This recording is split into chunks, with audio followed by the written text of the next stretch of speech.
You know, life doesn't always turn out the way we expect, does it? Maybe you thought that once you were free of certain responsibilities like raising kids or managing a household, you'd feel liberated, ready to embrace all the possibilities before you. But what happens when that freedom feels more like a void?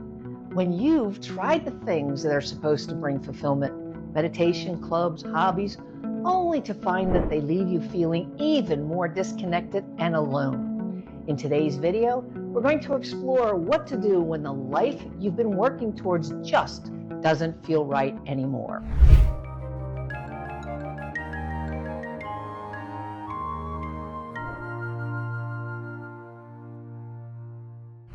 We'll talk about how to create a new life that's truly fulfilling, even if you're starting from a place of boredom, loneliness, or uncertainty. By the end of this conversation, you'll have a better understanding of how to navigate this period and find a path that brings joy and peace back into your life. I'm Lynn with Life Reimagined with Lynn. On this channel, we dive deep into the challenges and opportunities that come with life's transitions, always with an eye towards creating a life that's more aligned with who we truly are. Today, I want to talk about something that's incredibly personal to me because it's a journey I've been on myself, figuring out what to do when life just doesn't feel the way you thought it would. You know, for many years, I was focused on the responsibilities that came with my roles, whether that was raising a family, building a career, or managing a household. These responsibilities gave my life structure and purpose. But as those responsibilities began to fade, I found myself facing a new reality. The days stretched out before me, wide open and unstructured. And rather than feeling free, I felt a bit lost. I tried to fill the space with things that were supposed to bring me joy. I meditated, hoping it would bring me inner peace. I joined clubs and groups, thinking I would meet new people and find a sense of community. I even threw myself into fixing my house, decluttering, painting, reorganizing, but none of it filled the emptiness I was feeling. Instead, I found myself growing more bored and more lonely, and I realized that the problem wasn't the activity themselves, but something deeper. I've always been a bit shy, not particularly good at meeting new people or making friends. So, when I found myself alone without the roles that had defined me for so long, I didn't really know how to connect with others in a meaningful way. It was a tough realization, but an important one. I had to acknowledge that the life I had created, while successful in many ways, wasn't meeting my emotional or spiritual needs anymore. So where do you go from there? How do you create a life when the one you have feels empty? For me, the first step was accepting that it was okay to feel this way. I had spent so much time trying to fix the problem by adding more things, more activities, more projects, more distractions, when what I really needed was to take a step back and understand what was truly missing. I realized that I was searching for connection with others, but also with myself. The clubs and groups I had joined didn't resonate with me because they weren't the right fit. I didn't want surface level interactions. I craved deeper, more meaningful relationships. And that's where the real work began, figuring out how to build those connections both externally and internally. One of the things that helped me start this journey was giving myself permission to explore different paths, even if they didn't fit the traditional mold of what I thought I should be doing. I stopped worrying about whether something would look good on paper or whether it was a productive use of my time. Instead, I started asking myself what felt good, what brought me even a little bit of joy or peace, and I followed those threads. For me, this meant exploring my own creativity in ways I hadn't done before. I found that writing, something that I've always done in small doses, became a powerful tool of self-discovery. I didn't have to write for anyone else or for any specific purpose, just for me. It was a way to connect with my thoughts and feelings, to process the changes I was going through, and to imagine what my new life could look like.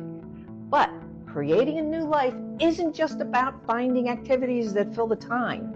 It's about cultivating a mindset that allows you to see the possibilities in front of you, even when they're not immediately obvious.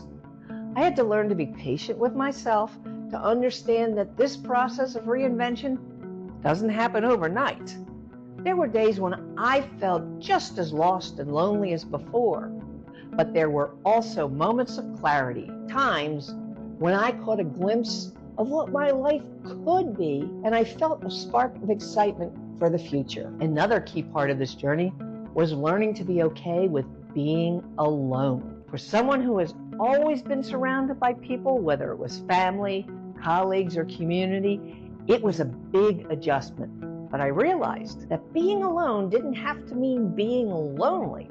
I started to appreciate the solitude, using it as time to get to know myself better and to listen to my own needs and desires and to figure out what truly made me happy. As I continued down this path, I also began to seek out connections that were more aligned with who I was becoming.